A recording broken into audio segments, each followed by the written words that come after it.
Welcome everybody to Friday Lunch and Learn. And today we have a special speaker. It's Yannick Ruiz. It's his part 2, and we also part 1, and we're excitedly waiting to see part 2. It all starts with energy, which is similar to a presentation I made on energy about the brain.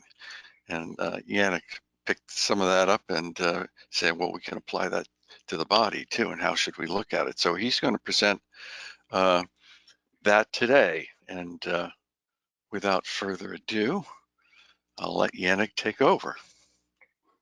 All right, thank you very much, Richard.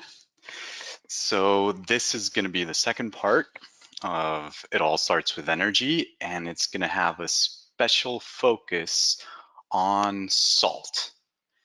So not just salt, but also the path to energy, motivation, and away from addiction, because there is a very strong connection between both. And that's what we're going to jump into.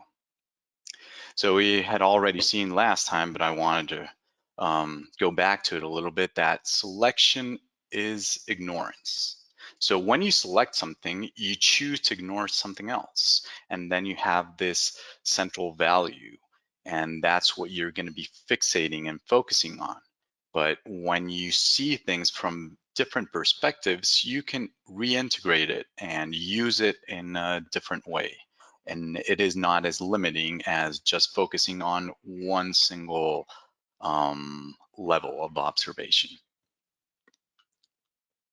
So shifting from human-centric to a field view, which integrates humans with the whole, which would be nature, and calling this more the true organism environment, which is there is interaction, constant interaction between us, the ecology, and the environment, and that's where we can find a richer interpretation of behavior and what to do about it.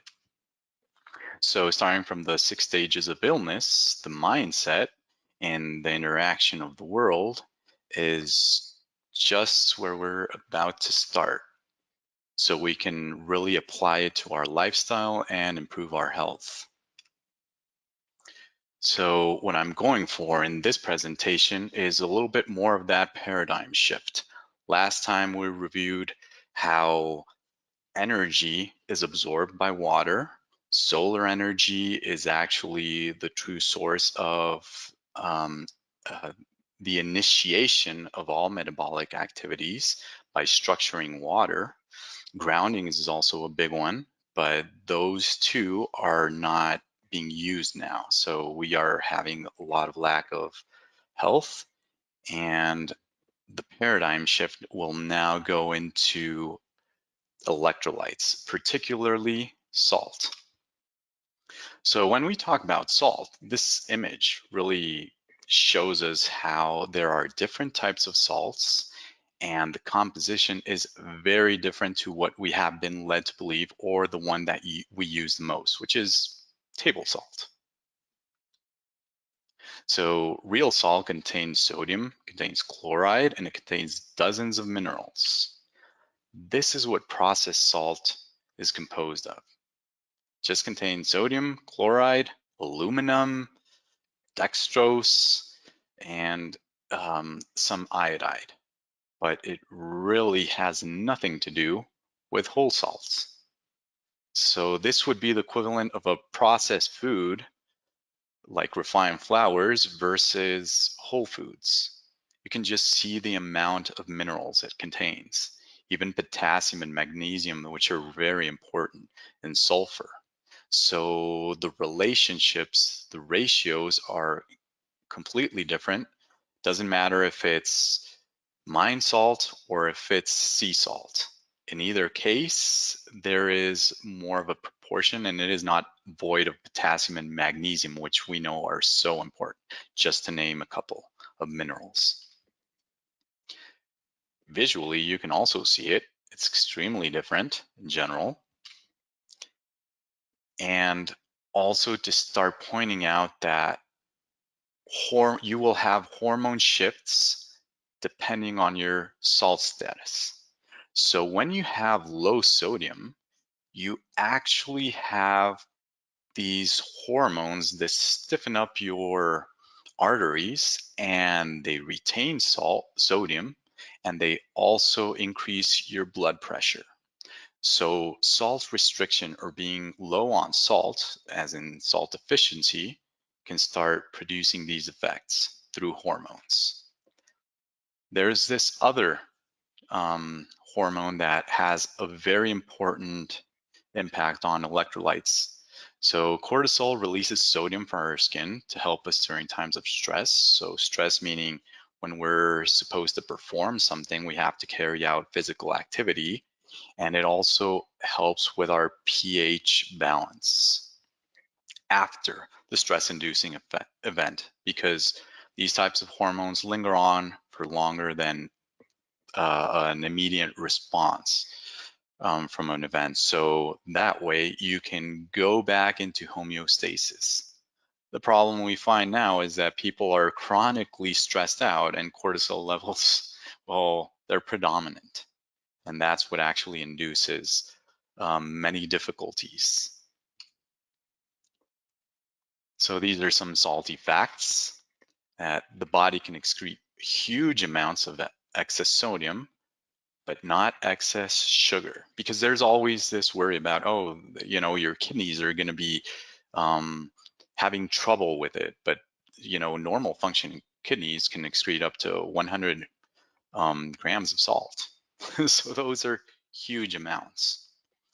Now, salt does not cause over retention of water. It's important to have a balance between water and salt, potassium, magnesium being others, but just to have an idea that there's also a balance in how much we should be having of each.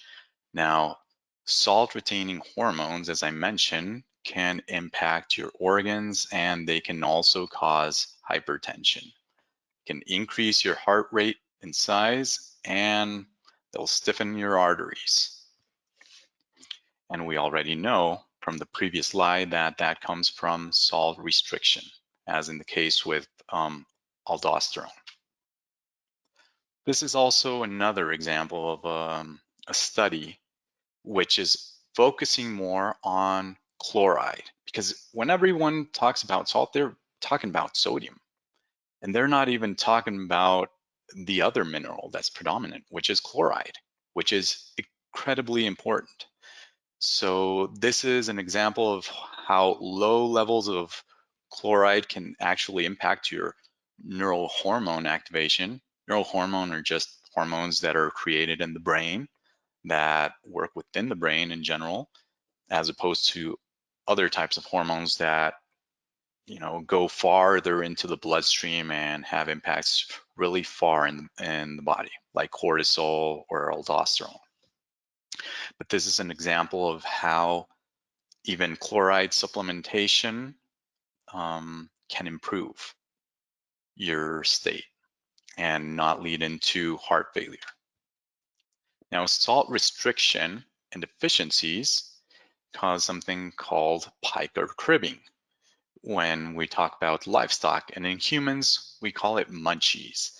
So animals will start licking and biting and chewing on wood, metal, and anything they can find.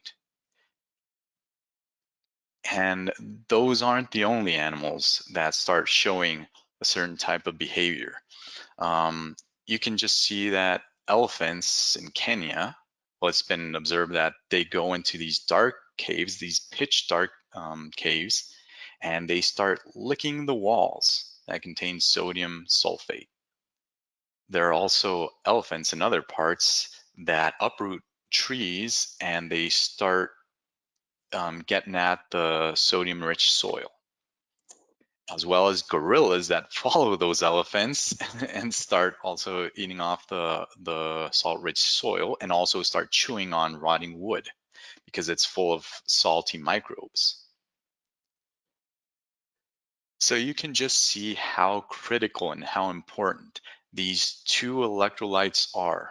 I mean, we have very few differentiation in taste buds, And there are only two that will tell you about two critically essential minerals. It's not that potassium isn't important, or magnesium isn't important, or calcium, or bicarbonates, but it means that, you know, these two are so extremely important that you have to have a sensory signaling system. And even in livestock, it's been known that if you want the animals to start eating their minerals, you have to salt it. So they have these big salt blocks to start getting their essential minerals and stop with the pica behavior and the cribbing and, you know, the munchies. And that's also a tip for parents trying to get their kids to eat more vegetables or nuts or seeds. Salt them and you will have a lot more success. Well, that's how you can apply what's been learned in the livestock industry with humans. Now, going into an evolutionary perspective and the adaptive value of consuming salt can also be very useful. So this is a study about the stomach acidity and the relevance to the human microbiome, which means you want to have a balanced out, healthy gut microbe diversity. High acidity is really important. And as you can see on this chart, we're right there in between the carnivores, the generalist carnivores and the specialist carnivores. So we are omnivores, we are highly carnivorous, and we need high acidity to break down food.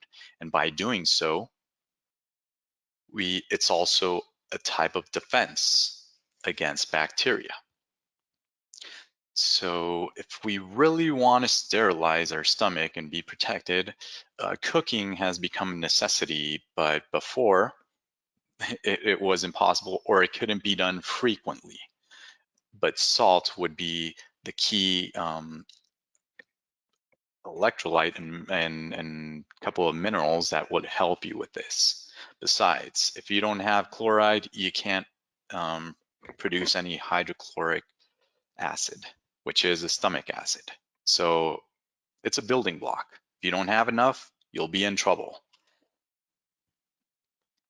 So when you understand this and know how much H. pylori impacts you, this is known in the functional medicine world that H. pylori can really start affecting you in so many ways, and it's very, you know, you need antibiotics and you need to break down their microfilm to get at them and be able to, you know, just kill them, and so you have good functionality.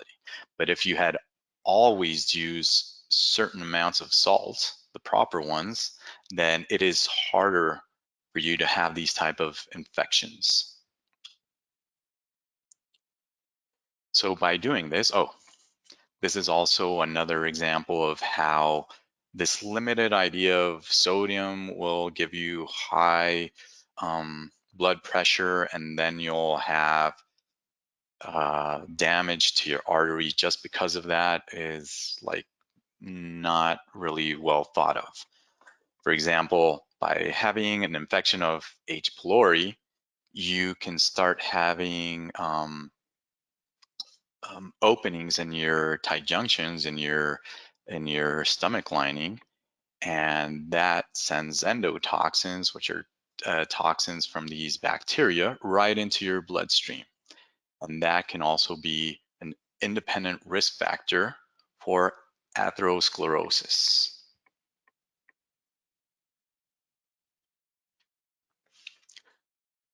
So we can also view it from another evolutionary perspective on sudden dehydration. So salt has these cooling mechanisms by temporarily increasing your blood volume, and that way you can have resilience versus heat strokes or increased temperature. Doesn't matter if it's environmental or if you're carrying out some really heavy physical activity or exercise, that's how it helps.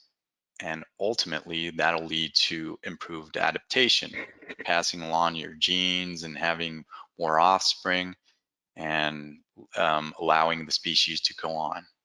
So it has also been known that monkeys that groom each other, they also start eating at the skin secretions.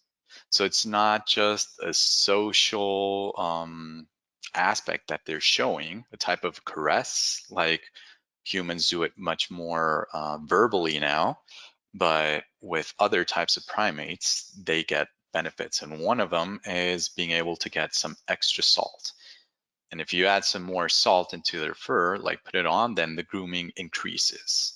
So that's also a way of measuring the observations and knowing if it's significantly relevant. Now, salt deficiency will impose a handicap. As mentioned before, you can overheat, your speed's reduced, your power outputs reduce. So when it comes to speed and endurance, it can be the difference between becoming prey or surviving. Now, thermoregulation is also very important when it comes to fertility.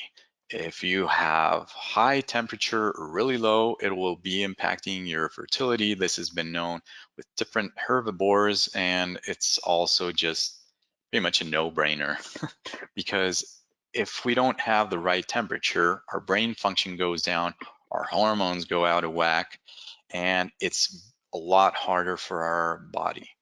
So if you consume more salt, predators consume more salt, they will have the edge as well. And we know that animal meat contains a lot of salt, and mostly the skin, the interstitial tissue, as well as the organs, they contain higher amounts of all these electrolytes. And that's why salt has a critical adaptive value for survival. Now, Aborigines would eat between 2 to 3 kilograms of meat per sitting during a kill, which are very high amounts. And that's pretty much the equivalent of what many Americans consume of sodium per day if they're not trying to restrict it and following the guidelines. Also, the organs of animals they're higher in salt than meat. The skin, the blood, the bone marrow, it also contains salt. You can also see that there's a lot more electrolytes in their interstitial fluid than there is over here in the plasma, the blood plasma.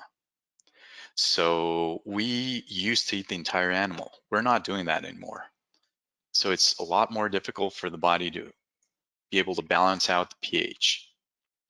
We would also be consuming natural mineral water besides all those other animal parts, as well as fruits and tubers.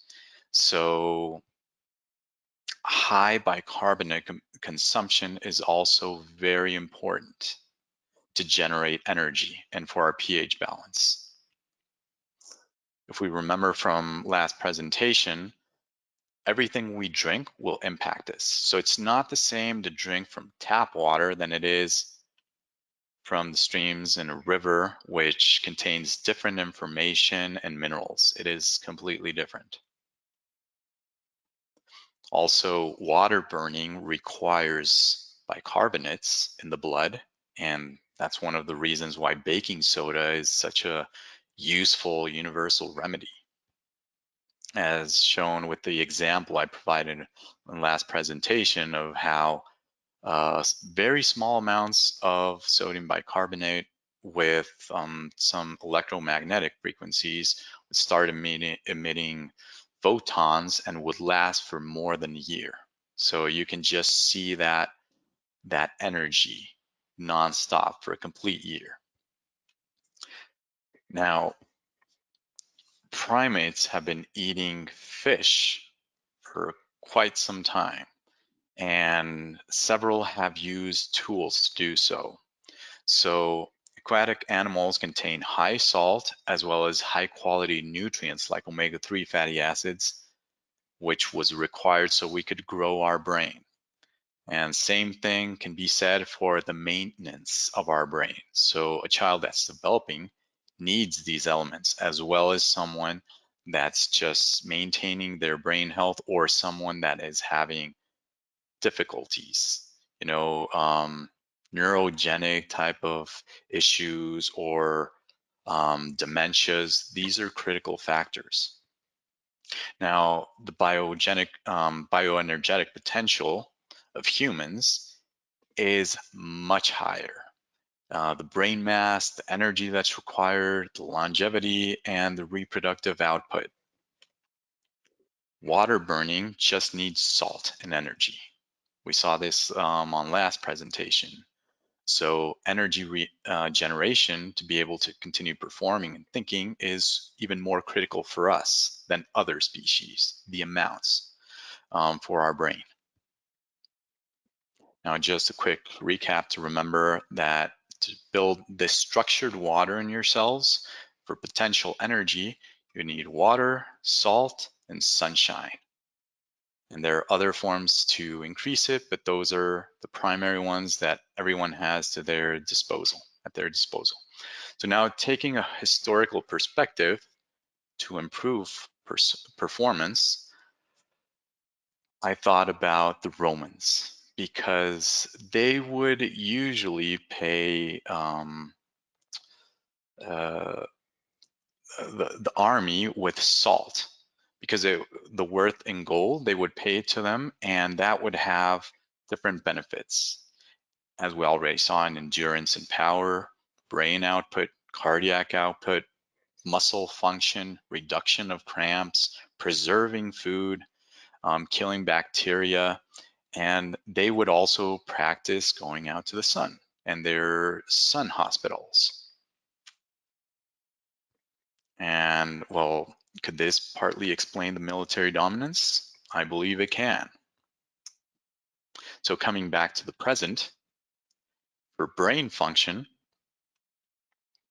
overheating the brain carries big risks. For starters, if you're overheated, then you're going to be sweating, and you're going to sweat all these minerals as well as amino acids and vitamins. This is just from 1 hour of moderate activity. These are ways how temperature can affect your brain function through neurotransmission. There are studies that show that the human brain gets hotter, way hotter than we used to believe, and how it impacts the synaptic transmission.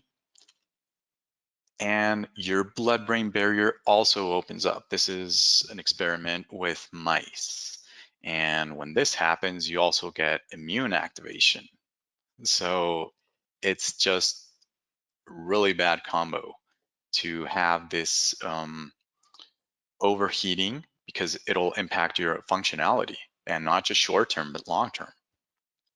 Also, when you consume certain psychomotor stimulant drugs, your brain heats up a lot more than if you didn't. That means that you would require more salt to be able to reduce that amount of temperature. Now, this is a chart that I've shared before in the group about salt consumption and all-cause mortality. And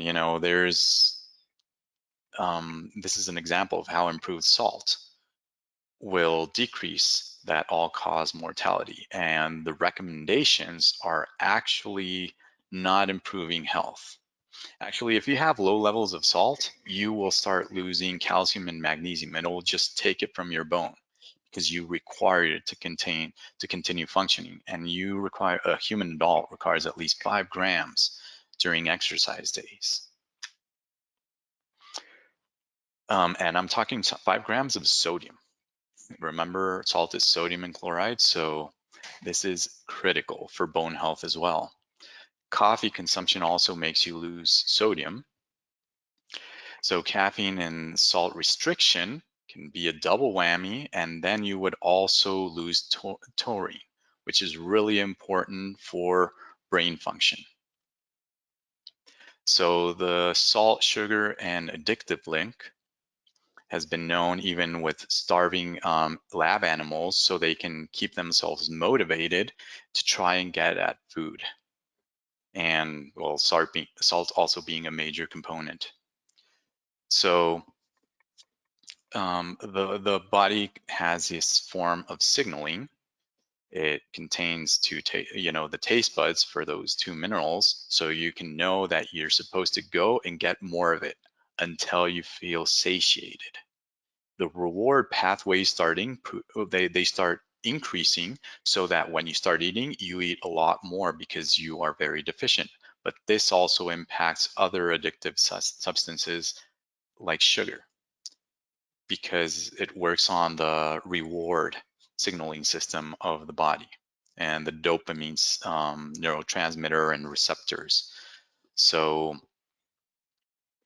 low salt, as well as other types of drugs, have a similar effect on brain activity.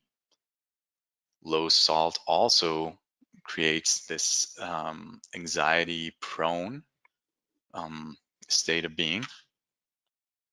And children, babies that are born after having sodium restriction because of advice of medical practitioners, or just not having enough access to it, seems that they pass this need for more salt to their babies. And if that's happening and it's long term, as it's been observed, then we start getting addictions to sugar, to cell phones, to anything that feels rewarding. And that can lead into addiction of certain medications or drugs. And as an example, alcohol, which is another type of drug with this morphine type of effect. So sugar also causes salt depletion, and sodium restriction increases insulin resistance.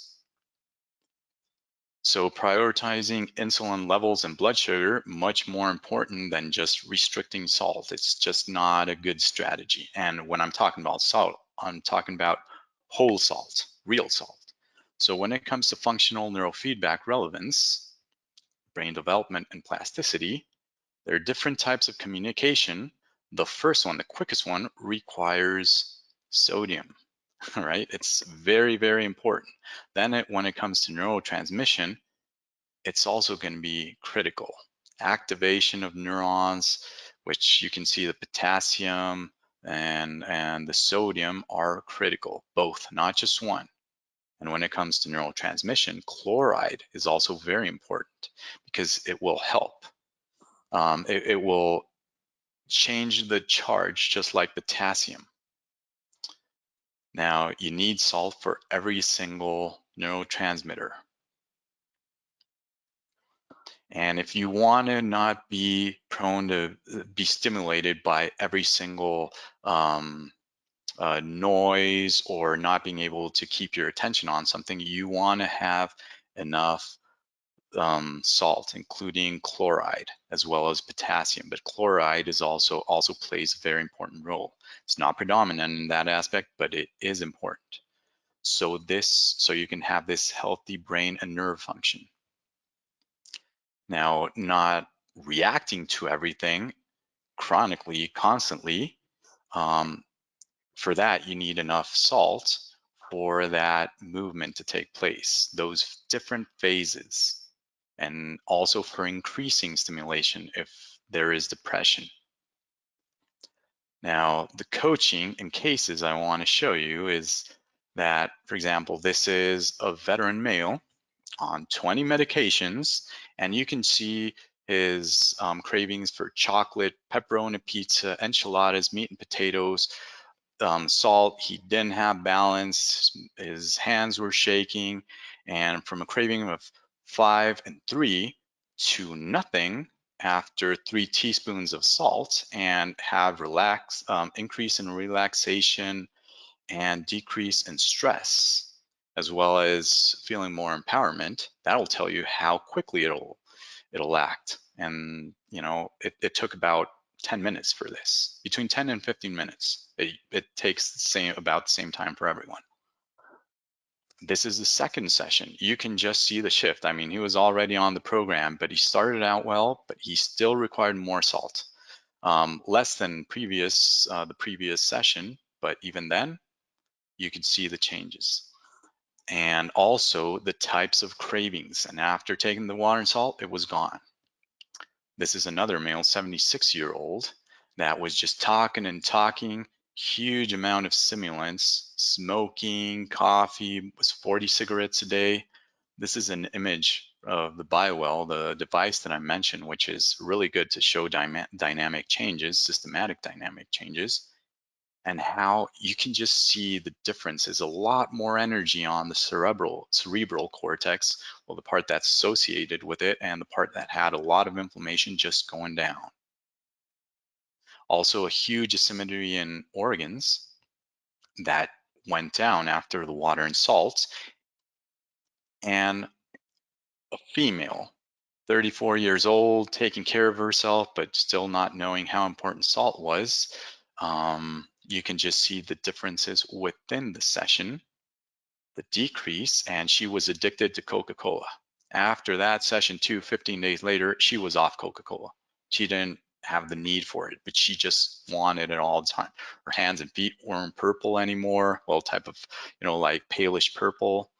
And you can see the difference in joules right here, 46 joules to 50 joules, and just have more of a continuous flow of energy throughout the entire body, including the cortex.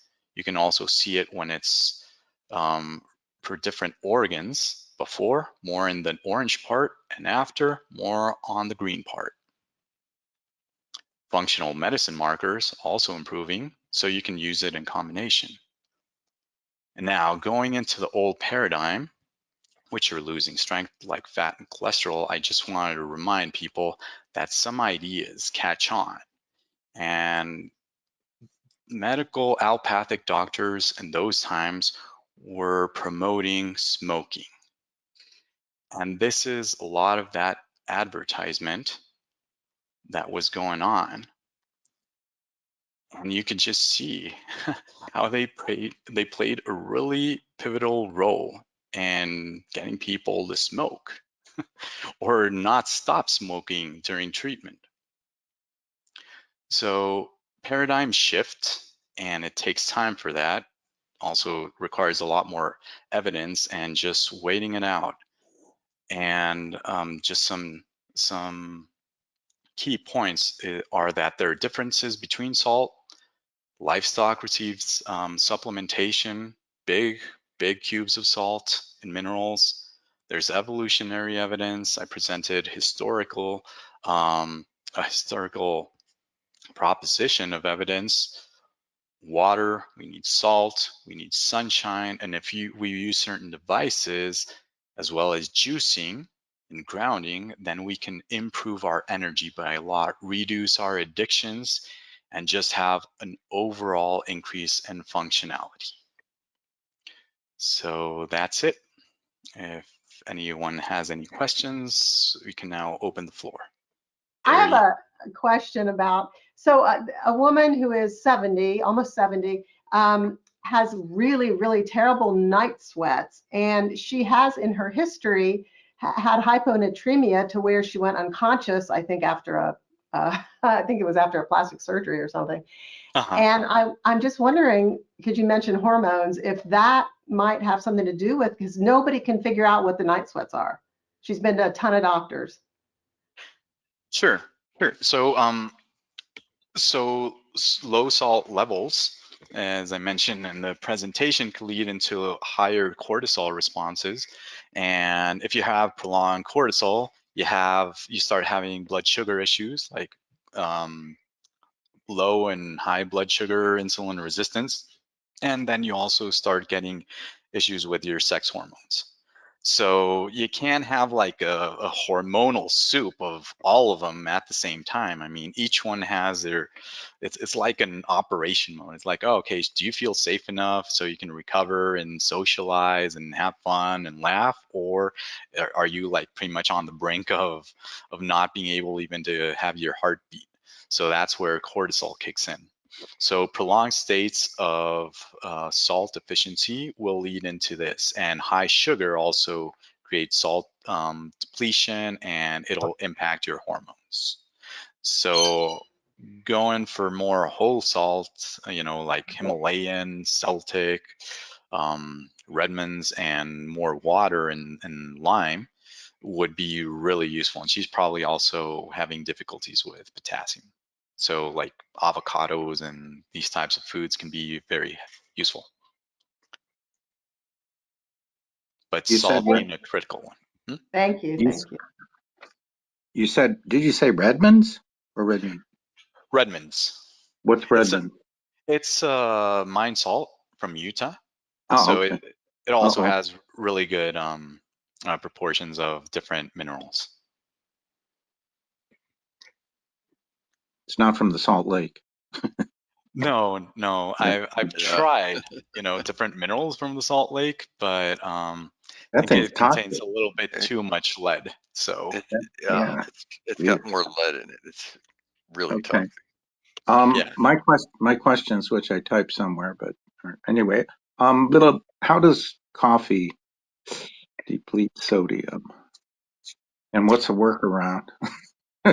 well, coffee being a stimulant to do more because you have a lot of work or whatever, and you have to continue thinking.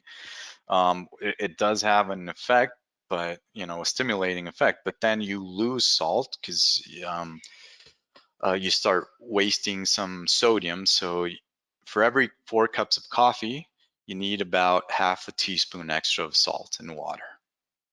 So that's how it starts impacting. And also your kidneys don't reabsorb taurine, which is an amino acid. So your body can make it, but it becomes conditional. So supplementation with it is really helpful. Everything we So saw at the end of for neurotransmission and this taurine has a really strong impact there. you should take your taurine an hour before your cup of coffee. It would be about, in between meals, at least an hour before would be good. Yeah, Good. that's good enough. Good. I can keep doing what I was doing. Oh, do you have any idea what Starbucks started adding olive oil to their coffee and then they pulled it? But what was the deal with that? Other than olive oil is good for you.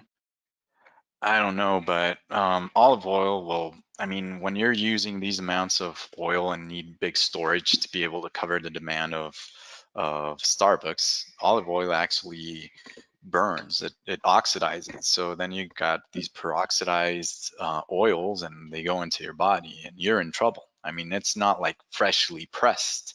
So it's really not healthy. Or even cooking with it, you shouldn't be cooking with olive oil because it's like, oh yeah, it still has some antioxidants and it'll, it may be able to hold out, but it's like, why would you do that? Just go for ghee and problem solved, and use olive oil when it's cold on salads, because if not, it becomes rancid. And if it's old, same story.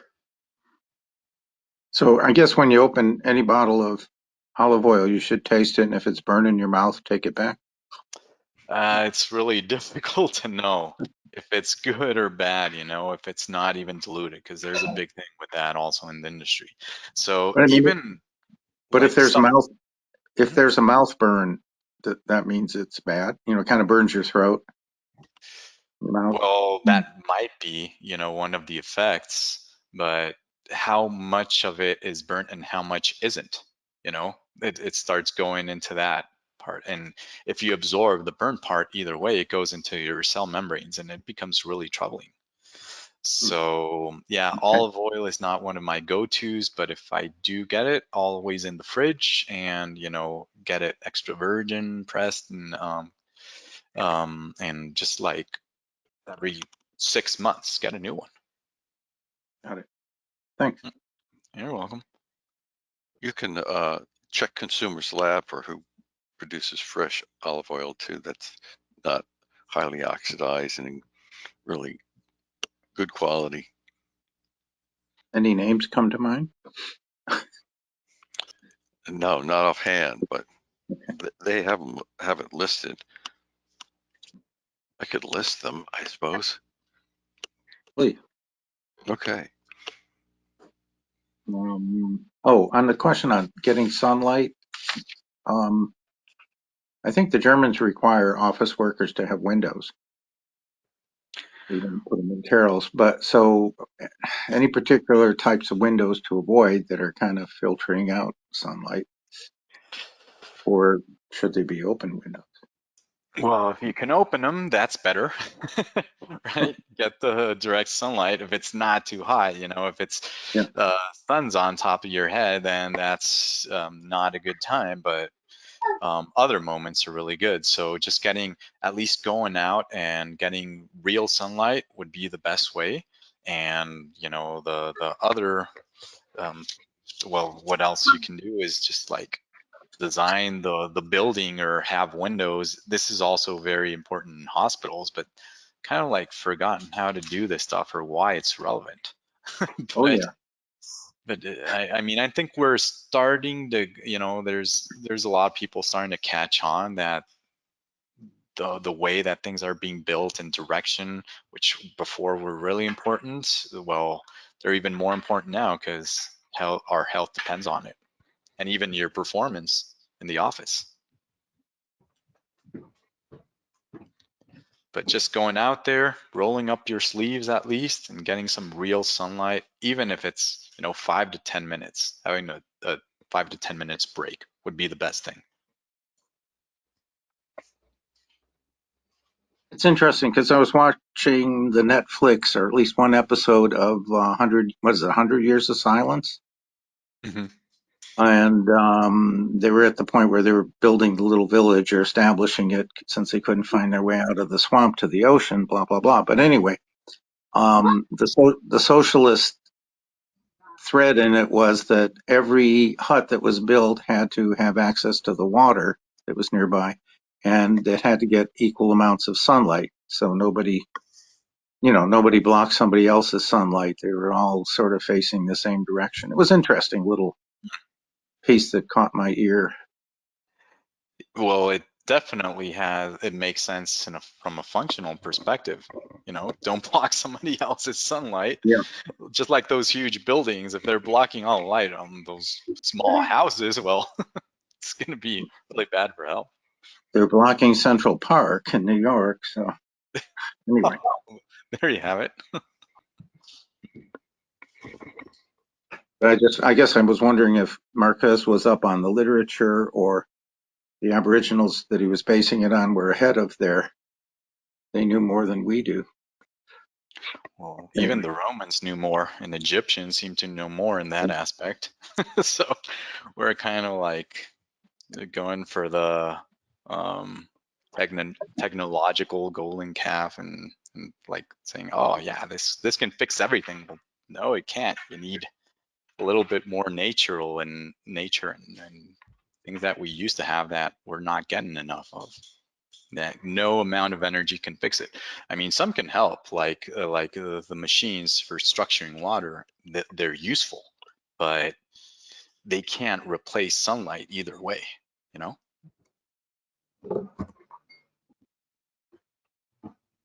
It's more of this integrative, holistic approach of, hey, get all these, not just nutrients, but just ecological signals and interact with everything. It's more like a transaction, really, not just like us seeing out, but working two ways.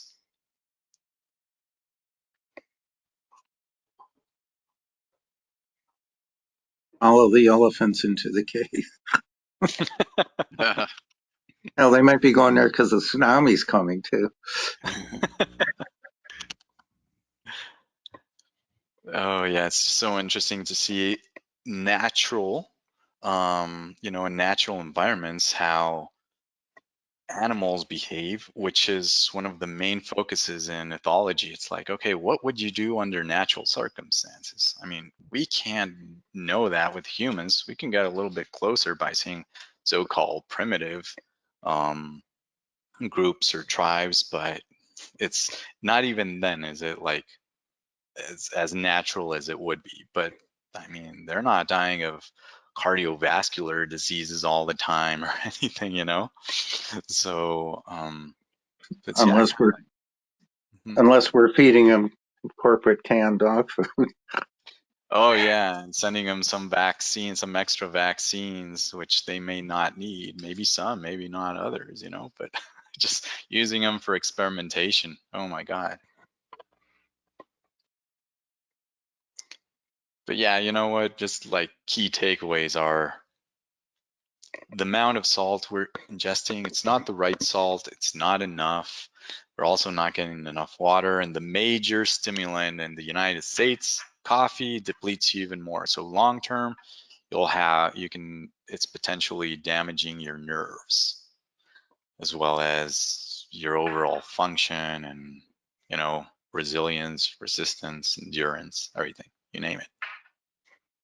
Okay, well, Yannick, thanks for a very informative presentation.